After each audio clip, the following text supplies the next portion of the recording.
Coucou tout le monde, j'espère que vous allez bien. Aujourd'hui je vous retrouve avec une nouvelle vidéo et ça va être mon book haul du mois d'avril.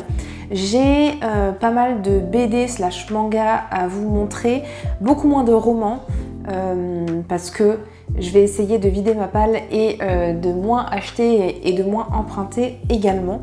Vous avez peut-être vu ma vidéo de la semaine dernière qui était sur ma palle de mai où j'incluais des reliques de ma palle, mais pas que. Pour essayer de vider ma palle qui grandit mais qui ne diminue pas beaucoup. L'essentiel des livres que je vais vous montrer là sont des livres que j'ai empruntés à la bibliothèque et pour lesquels ça fait un petit moment que je les ai empruntés. Donc ils seront dans mon prochain bilan lecture qui devrait pas tarder ou qui a déjà été posté, mais je pense que je vais plutôt le poster plus tard. J'avais fait une commande de manga qui est arrivée et que j'attendais de déballer avec vous. Mais avant ça, je vais un petit peu vous présenter du coup les BD et les trucs qui commencent à dater pour être un petit peu à jour. J'avais emprunté 4 BD dont je vous avais pas parlé la dernière fois. Donc il y avait Ces jours qui disparaissent de Timothée Le Boucher chez Glénat. Timothée Le Boucher, j'aime beaucoup ce qu'il fait et cette BD a été vraiment une super lecture. Mais je vous en parlerai bientôt. On suit un garçon qui est acrobate et qui va se rendre compte qu'il a des trous de mémoire. En fait, il va se coucher, admettons le lundi, et il va se réveiller, on va être le jeudi, et il ne sait pas ce qui s'est passé pendant ce temps-là. Il va se rendre compte plus tard que quelqu'un d'autre prend sa place. Il ne sait pas pourquoi cette autre personne est là, et il va réussir à communiquer avec lui via des enregistrements interposés.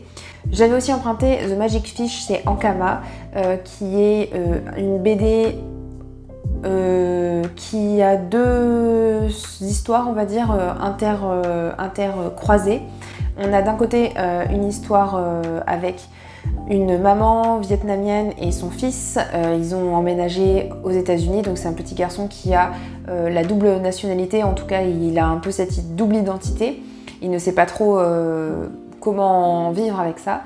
Et on le voit aller au collège, donc faire sa petite vie tranquille. Et puis la deuxième histoire, c'est en fait tous les récits qu'il va lire pour sa maman, avec sa maman. Et donc ce sont souvent des sortes de contes, de fées. Donc voilà, c'est une espèce d'histoire dans une histoire. J'ai aussi emprunté la magnifique BD de Jérôme Hamon qui s'intitule Mitsuo. C'est le premier tome sur 2. C'est chez Le Lombard et ça raconte l'histoire d'un petit garçon qui est différent des autres, qui a du mal à s'intégrer, on va dire, parmi les autres petits garçons.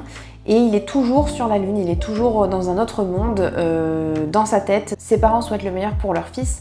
Et donc il va y avoir un moment la volonté du papa de les mettre dans une école spécialisée, mais la maman est contre cette idée et donc elle va le kidnapper entre guillemets et passer du temps avec lui, avec ses grands-parents et essayer de mieux le comprendre. J'ai aussi emprunté Idis de Richard Malka aux éditions Rue de Sèvres. C'est une BD qui traite d'immigration et d'une famille qui vient de Pologne, de Russie ou je ne sais où et qui se retrouve à Paris, si je ne me trompe pas. Au niveau des mangas, j'avais emprunté Le Vendeur du magasin de vélo d'Arare Matsumushi chez Le Lézard Noir. Je vous mettrai mon avis là si vous voulez. J'avais aussi découvert Couteau et Piment Vert de Yuki Isoya aux éditions du Lézard Noir toujours. Là on était plutôt sur un manga autour de la nourriture avec une jeune femme qui se débrouillait très bien en cuisine et qui essaye à tout prix de faire vivre son restaurant parce que son restaurant a de plus en plus de mal à avoir des clients et à faire du chiffre d'affaires. Elle va se retrouver dans un mariage arrangé avec un garçon bien plus jeune qu'elle, mais qui est issu d'une famille riche. Et donc voilà, est-ce que les deux vont réussir à cohabiter pour le bien du restaurant? J'ai aussi fait une vidéo review dessus que je vous mets dans le petit i. On va passer d'ailleurs au manga que j'ai effectivement en ma possession et que je n'ai pas encore rendu à la bibliothèque. Donc c'est de cette série dont je voulais vous parler, c'est La Danse du Soleil et de la Lune de Daruma Matsuura. Donc c'est chez Kiun, c'est dans la catégorie Seinen. Là j'ai le tome 3 et le tome 4. Voilà, c'est... Le tome 1 et le tome 2 m'ont vraiment beaucoup plu, donc j'ai hâte de continuer cette série. On suit un samouraï qui est vraiment bizarre parce qu'il ne peut pas toucher le métal le fuit, le métal se courbe lorsqu'il essaie de le toucher et donc il se bat avec une sorte de grand bâton en bambou. Il va rencontrer une jeune femme qui s'appelle Tsuki et qui va lui demander sa main. Donc ils vont se marier, il ne comprend pas trop vraiment qui elle est, pourquoi est-ce qu'elle est là, pourquoi elle veut se marier avec lui parce qu'il n'a rien de... Enfin, je veux dire, il n'est pas puissant, il n'a pas d'argent. Pourquoi est-ce qu'elle est là? Pourquoi est-ce qu'elle veut de lui? Et donc de là va découler une histoire entre deux. Mais assez rapidement, Tsuki va disparaître. Et donc c'est un manga vraiment plein de rebondissements. Si jamais j'ai déjà sorti ma review, je vous la mettrai dans le petit i. Sinon, elle ne va pas tarder. Et puis au niveau des dessins, je trouve que c'est vraiment super bien réussi. Je vais vous montrer un petit peu ça, si j'y arrive. Bon, là il y a des trucs un petit peu gore, donc on va peut-être passer ça. Mais hop, je peux vous montrer peut-être un petit peu ce que ça donne. Voilà. J'ai aussi découvert, ah oui, j'ai oublié de dire, j'ai découvert cette saga Hirayasumi de Keigo Shinzo aux éditions du Lézard Noir. Pareil, je vous en parlerai très prochainement et d'ailleurs il y aura une vidéo dédiée à des BD, des mangas qui arrivera courant mai. Donc là j'ai les tomes 2, 3, 4. C'est plutôt un manga, je dirais seinen, mais je ne suis pas sûre, où on suit un garçon qui a 29 ans, qui s'appelle Hiroto, qui travaille dans une sorte de petit boui-boui qui loue des cannes à pêche ou je ne sais trop quoi. Et il va passer du temps, beaucoup de temps, avec une vieille dame qui au final va mourir. Elle meurt rapidement, elle meurt vers le milieu du premier tome. Et elle va lui léguer une maison. Et du coup, grâce à ça, il va réussir à avoir un toit, puisque voilà, il vivait dans un petit appartement miteux. Donc il va réussir à vivre dans cette petite maison et il va aussi habiter avec cette jeune fille qui est sa cousine et qui vient juste d'arriver à Tokyo. Elle a 18 ans et elle rentre à la fac et elle a envie de devenir mangaka. Donc c'est un manga très good vibes, j'aime beaucoup les dessins, les couvertures aussi sont très chouettes. Donc vraiment, d'ores et déjà, foncez. C'est un petit bonbon de douceur que je vous conseille très chaudement. Mais je vous en reparlerai très prochainement dans une prochaine review exclusivement dédiée du coup à ce manga. On va passer maintenant au manga que j'ai acheté et j'ai acheté le premier tome de Le Bourge et la Cagole de Natsumi Aida aux éditions Akata. Vous connaissez Switch Girl, je pense. En tout cas, tous ceux qui lisent des shoujo, je pense, connaissent Switch Girl. C'est un peu la même chose que... Qu'est-ce que je pourrais donner? Que Nana, par exemple, je pense. C'est vraiment un manga qui est très connu. Je ne l'ai toujours pas lu. Pourtant, ça fait un petit moment qu'il est là, mais je ne l'ai pas lu. Il va falloir aussi que, quand ce sera fait, que je vous fasse une vidéo review dessus. Pour le coup, là, on va suivre une jeune fille et un homme, donc ils sont vraiment opposés en termes de style de vie, d'appartenance sociale, etc. Et j'avais lu le premier chapitre juste en tant qu'extrait sur le site d'Akata. Voilà, j'ai très hâte de découvrir la suite. Natsumi Aida fait des mangas qui sont très punchy, très humoristiques. Donc j'espère que ça me plaira. J'ai aussi le 7e tome et dernier tome du coup d'Une touche de bleu de Nozomi Suzuki aux éditions Glénat. Donc hâte de finir cette saga, ça faisait quand même pas mal de temps que ça traînait, enfin les tomes ont mis du temps à sortir je trouve et du coup je commençais un petit peu à me lasser. J'ai lu le 6e tome et honnêtement je l'ai lu mais je ne me souviens pas de ce qui s'est passé spécialement avant.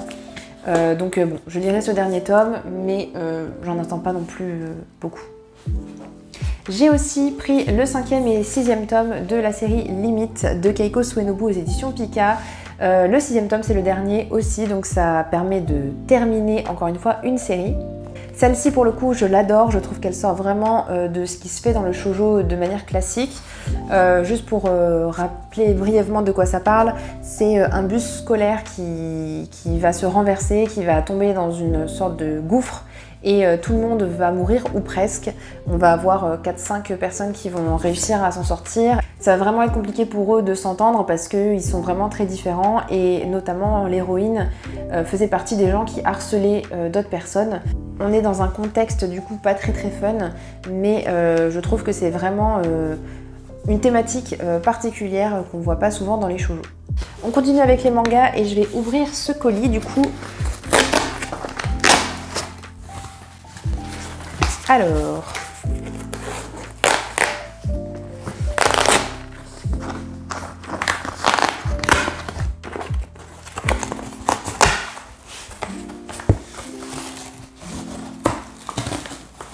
Alors, ils sont tous à l'envers, donc vous n'allez pas pouvoir voir de quoi il s'agit. Mais peut-être que si vous regardez bien, vous allez voir un petit peu les titres qu'il y a derrière. Ou en tout cas, sur certains, il y a le titre. Alors, j'ai pris le 16e tome de À tes côtés de Megumi Morino, donc c'est chez Akata. Je continue d'acheter cette série, mais je n'ai toujours pas continué à la lire, donc il faut que je recommence depuis le début. Je dis ça à chaque fois, mais voilà, je pense que vous avez l'habitude maintenant.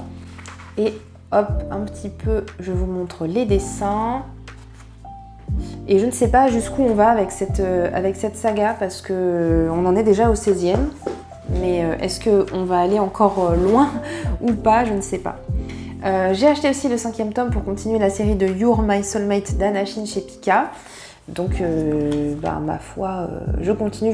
Hein. Je ne suis pas forcément comment dire, emballée par la série, mais j'aime bien. Voilà, c'est pas ma série chouchoute, mais j'aime bien. Et j'aime bien les dessins surtout d'Anachine. J'ai pris le 2e tome de Le Bourge et la Cagole, donc c'est chez Akata toujours, la même chose que tout à l'heure. Je ne vais pas m'apesantir trop dessus. J'ai pris aussi le 2e tome de Remember Me de Jin Shirakawa, Eiko Mutsuhana et Yugiri Aika chez Akata. Vraiment super jolie la couverture. J'ai trop hâte parce que j'adore cette saga. Le premier tome m'a trop hypé. J'ai adoré quoi. Il y a du mystère, il y a de l'amour, il y a de la magie et ça me donne trop envie de lire ce 2e tome. Si vous voulez aller voir ma review, elle est disponible dans le petit i. Et si jamais, je ne peux pas tout mettre parce qu'il y a un nombre de fiches maximum, donc il y a un nombre de petits i maximum dans la vidéo, je les mettrai aussi en barre d'infos. J'ai pris le tome 6 de L'enfant en moi d'Aoi Mamoru aux éditions Kana.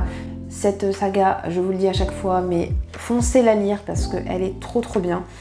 J'adore, voilà, c'est une jeune fille qui tombe enceinte alors que c'est pas du tout voulu, elle est au lycée et elle se pose beaucoup de questions, elle ne sait pas si elle va le garder ou pas, si elle va avorter et son petit copain est là pour elle, pour l'épauler et on a vraiment beaucoup de détails de comment ça se passe justement quand on attend un enfant avec toutes les questions de rendez-vous gynécologique, de tout ça, bref, de qu'est-ce que c'est que la grossesse, vraiment de manière très réaliste et vraiment super manga. J'ai pris aussi le 14e tome de Spy Family de Tatsuya Endo chez Kurokawa. Donc pareil, il faut que je me remette à jour de cette série parce que je ne suis pas du tout à jour là actuellement. Je suis très loin d'être à jour même. Je dois en être peut-être au 4, quelque chose comme ça. Et pour finir, j'ai gardé un peu le meilleur pour la fin, enfin entre guillemets, j'ai acheté le premier tome de C'est de l'amour, crois-moi, de Fujimomo aux éditions Kana. J'attendais vraiment ce premier tome parce que je l'ai lu sur internet, mais ça me donnait très envie de lire la suite. Les personnages principaux ont l'air très fous, enfin ils sont très choux hein, de ce que j'ai pu lire déjà. La couverture est super jolie et vous voyez avec la petite pastille, c'est écrit que pour le premier tirage, il y a une jaquette alternative de l'autre côté. Et voilà, elle est là. Donc que ce soit d'un côté, de ce côté-là ou de l'autre côté, je trouve que, ma foi, ils ont fait du très beau travail chez Kana. J'aime beaucoup. Et donc pour le coup, là on va suivre donc une jeune fille qui s'appelle Rissa, qui est une personne... Ah oui, non, juste avant de vous expliquer de quoi ça parle, voilà. C'est l'autrice de @Ellie, @Ellie, je n'ai pas de petite amie, je sais jamais comment dire ce nom. Donc c'est l'autrice de cette série-là que j'avais beaucoup aimée, qui était assez mignonne, drôle, tout ça, enfin un petit shoujo très sympa. Et donc quand j'ai vu qu'il y avait cette série-là, je me suis dit, ça va être pour moi. Là, on va suivre Rissa, une jeune lycéenne qui est solitaire, qui se dit moi, je réussis, je suis forte, je suis intelligente, je fais ce que je veux, je le fais bien, je le fais à ma façon, je le fais comme moi je veux. Et voilà, c'est une personne qui est solitaire, qui se débrouille toute seule. Elle a un petit crush sur son prof qui l'aide à réviser ses cours. Sauf que comme elle est comme ça, comme elle ne demande pas d'aide, comme elle est très bien toute seule, et forcément il comprend pas qu'elle est intéressée. Et un jour elle va sauver un garçon qu'elle trouve dans la rue. Voilà, elle lui donne... il s'est fait un petit peu défoncer la gueule, si je peux dire ça comme ça. Et donc elle lui donne un parapluie et elle lui donne aussi les infos pour contacter l'hôpital le plus proche. Ce garçon-là, il s'avère que c'est une sorte de mafieux qui fait partie d'une sorte de gang pas très fréquentable. Et le truc, c'est que forcément, comme elle a un petit peu parlé avec lui et tout ça, il y a des gens qui vont être à sa poursuite et donc à un moment, il va être là derrière elle assez souvent pour éviter qu'il lui arrive des ennuis. Et voilà, elle va se rendre compte qu'elle peut demander de l'aide, qu'elle n'est pas obligée d'être toujours forte et toujours seule. Donc voilà, ça va mener vers une petite histoire entre deux. J'ai hâte de vous en reparler, je pense que je le relirai, comme ça j'aurai plus de souvenirs. C'était pas du tout fait exprès, mais du coup on finit par les romans, et j'en ai quand même quelques-uns. Alors j'ai acheté Nous de Christelle Dabos, donc chez Gallimard Jeunesse, parce que j'ai très envie de découvrir ce roman de Christelle Dabos, donc l'autrice de La Passe Miroir, qui a été une super lecture. Ici et seulement ici, je préfère oublier cette lecture. Mais Nous, ça a l'air de plus revenir à ce que l'autrice avait pu faire dans La Passe Miroir, mais là c'est plus dystopique. Je ne sais pas vraiment de quoi il retourne, je me plongerai dedans sans trop en savoir, mais je pense qu'il va un petit peu rester encore dans ma palle pendant un petit moment. Ensuite, si vous avez vu ma vidéo sur mes cadeaux d'anniversaire, mon vlog à Londres, j'ai reçu 3 livres pour mon anniversaire. Le premier, c'est Là où fleurissent les cendres de Nguyen Phan Kemai, donc c'est l'autrice de Pour que chantent les montagnes que j'avais adoré, c'est chez les éditions Point.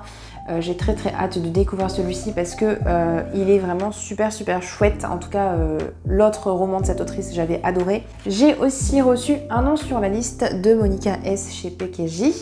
Là, c'est après la Seconde Guerre mondiale et c'est une jeune fille qui va essayer de retrouver son frère.